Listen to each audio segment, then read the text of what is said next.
Hello guys. फिर से मैं आपके सामने हाजिर हूँ चैप्टर नंबर 5th और डीएलएड अभ्यासक्रम मॉड्यूल के द्वितीय वर्ष के कोर्स नंबर 5 ब का जो हम 5वां चैप्टर उसकी सीरीज बना रहे हैं उसका ये दूसरा वीडियो है। इसमें आज हम देखने जा रहे हैं निबंध। आगे जो हमने वीडियो बनाया है जिसका जो मेन टॉपिक था वो है हमारा कि हिंदी साहित्य के स्वरूप, उसमें हमने कहानी की परिभाषा और कहानी की विशेषताएं देखी है। ठीक है, और उसका जो लिंक है वो आपको डिस्क्रिप्शन बॉक्स में से मिल जाएगा। ये दूसरा पार्ट है, उसमें हम आज देखने वाले हैं निबंध। निबंध क्या, सबसे पहले देखते हैं परिभाषा। तो शुरू करते हैं। निबंध गद्य रचना का उत्कृष्ट रूप है। किसकी रचना का? गद्य रचना का उत्कृष्ट रूप है। विषय का सम्यक प्रतिपादन, भाषा का प्रांजल रूप और लेखक के अभिव्यक्ति की छाया, ये तीनों विशेषताएं अच्छे निबंध में पाई जाती है। कौन कौन सी? देखिए, सबसे पहले है सम्यक प्रतिपादन, दूसरा है भाषा का प्रांजल रूप और तीसरा है लेखक की अभिव्यक्तित्व की छाया। ठीक है, निबंध में अनुभव की अभिव्यक्ति होती है। देखिए, निबंध में हम लोग क्या डालते हैं? खुद का अनुभव डालते हैं ना उसके अंदर। हाँ, जो हम लोग ने अनुभव एक्सपीरियंस किया हुआ है वो हम निबंध में लिखते हैं, न कि अपने विचारों की। देखिए, हम लोग अपने विचार उसमें नहीं लिखते हैं, हाँ, लेकिन हम क्या डालते हैं उसमें? हम हमारे अनुभव को डालते हैं।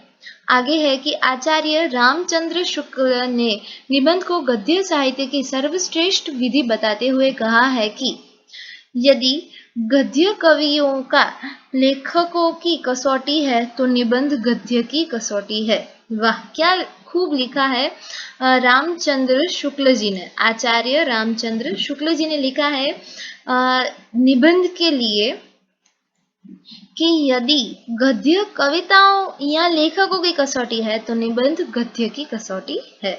आगे देखते हैं कि निबंध के संबंध में विभिन्न धारणाओं को अंगीकार करते हुए हम कह सकते हैं कि निबंध वह गद्य रचना है जिसमें लेखक किसी भी विषय पर स्वच्छंदतापूर्वक परंतु एक विशेष सौष्ठव, सजीवता और वैयक्तिकता के साथ अपने भावों, विचारों और अनुभवों को व्यक्त करता है।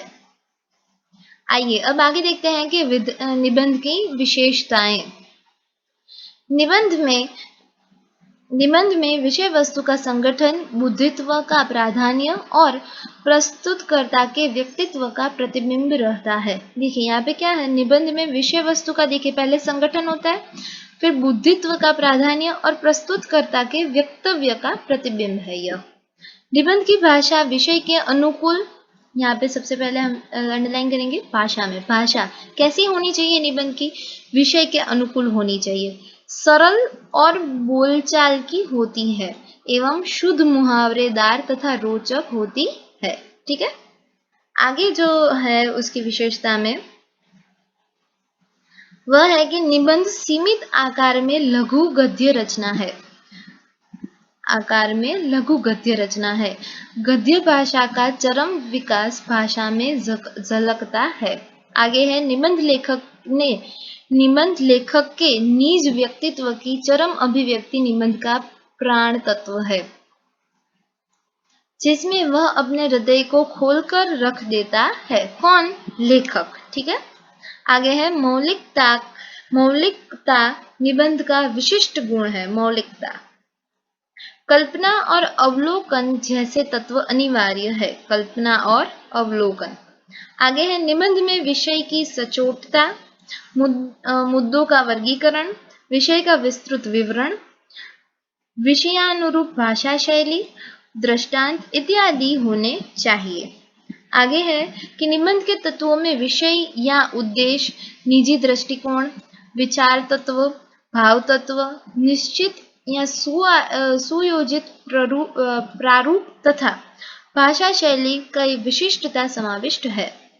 निबंध के निश्चित और सुनियोजित प्रारूप के 3 अंग हैं: प्रस्तावना, विषय प्रतिपादन और लास्ट में है उपसंहार। ठीक है, यह 3 निबंध के अंग कहा जाता है। ठीक है, आगे है कि निबंध की प्रस्तावना विषय से संबंधित, संक्षिप्त और लक्ष्यवेधी होनी चाहिए, जो पाठक को आरंभ में निबंध पढ़ने को आकर्षित और उत्सुक करती है। तो यहाँ पे हम अंडरलाइन करेंगे प्रस्तावना में। आगे है कि निबंध के विषय प्रतिपादन अंग में विषय संबंधित विचारों का अलग अलग अनुच्छेद में प्रकट करना चाहिए, यानी कि अलग अलग अनुच्छेद। विषय संबंधित सभी ज्ञातव्य बातें प्रकाशित करनी चाहिए। क्रमबद्धता का ध्यान रखना चाहिए। विषय संबंधित सभी ज्ञातव्य बातों प्रकाशित करनी चाहिए, क्रमबद्धता का ध्यान रखना चाहिए। ये मुझे लगता है दूसरी बार, ये दूसरी बार रिपीट है यहाँ पे। ओके, आगे देखते हैं कि विषयांतर या अनावश्यक विस्तार से बचना चाहिए एवं पुनरावृत्ति नहीं होनी चाहिए, पुनरावर्तन नहीं होना चाहिए। और विषयांतर या अनावश्यक जो सारी की सारी बातें हैं वह उसका उल्लेख वहाँ पे नहीं होना चाहिए। जो एकदम सही है और जो होना चाहिए उसको ही वहाँ पे हमें लिखना है। ठीक है, निबंध में। आगे है निबंध का समापन आकर्षक, विचारोत्तेजक और जिज्ञासा प्रेरक होना चाहिए। इस संबंध में 3 बातों पर ध्यान रखना आवश्यक है। सबसे पहला है कि विषय संबंधी जिज्ञासा की पूर्ण शांति हो जानी चाहिए। ऐसा अनुभव न हो सके कि अभी कुछ अधूरा है। यानी कि देखिए, लास्ट में जो हम लोग अंत में समापन जो करते हैं वो कुछ ऐसा होना चाहिए कि जो जिज्ञासा होती है, જે વાંચવાવાળા છે એ લોકોને જે જિજ્ઞાસા છે એ સંતોષ આવી જોઈએ અને પૂર્ણ શાંતિ મળવી જોઈએ। ક્યાંક એવું ના થાય કે જિજ્ઞાસા છે એ એમની અધૂરી જ રહી જાય, ના, એવો નિબંધ ન હોવો જોઈએ। नेक्स्ट છે तो કે વિષય का आकर्षक शब्दों में यहाँ सारांश प्रकट होना चाहिए। बराबर છે, છેલ્લે જે આપણે સારાંશ લખીએ છીએ એ સંપૂર્ણ જે આપણો વિષય છે, વિષય વસ્તુ છે આપણી, બરાબર, એના વિશે ટૂંકમાં લખેલું હોવું જોઈએ અને એ કેવું હોવું જોઈએ, एकदम आकर्षक शब्दों में લખાયેલું હોવું જોઈએ। और लास्ट में तीसरी जो बाबत है या तीसरी जो आवश्यक बात है वह है निष्कर्षात्मक होना चाहिए। निष्कर्षात्मक, निष्कर्ष जिसमें से निकलता हो वैसा कुछ होना चाहिए अंत। ठीक है, तो फिर से हम लोग फटाफट रिपीट कर लेते हैं निबंध की विशेषताएं। देखिए, सबसे पहले जो है वह उसमें किसका प्रतिबिंब होना चाहिए, यहाँ पे वह लिखा है। फिर उसकी भाषा कैसी होनी चाहिए, विषय के अनुकूल होनी चाहिए, सरल बोलचाल जैसी होनी चाहिए और शुद्ध मुहावरों का वहाँ पे उपयोग होना चाहिए। आगे है कि उसका जो निबंध है वह लघु गद्य रचना है।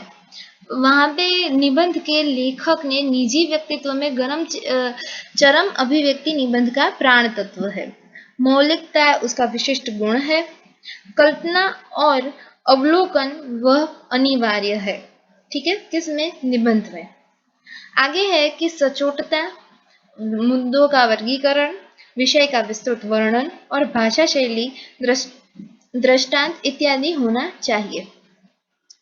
विषय का उद्देश्य, दृष्टिकोण, विचार तत्व, भाव तत्व, वह सब कुछ निश्चित और सुआयोजित स्वरूप में होना चाहिए।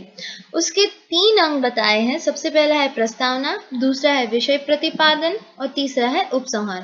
प्रस्तावना में हमें संक्षिप्त में और लक्ष्य विधि होनी चाहिए और आरंभ में निबंध पढ़ने की आकर्षक और उत्सुकता रहनी चाहिए।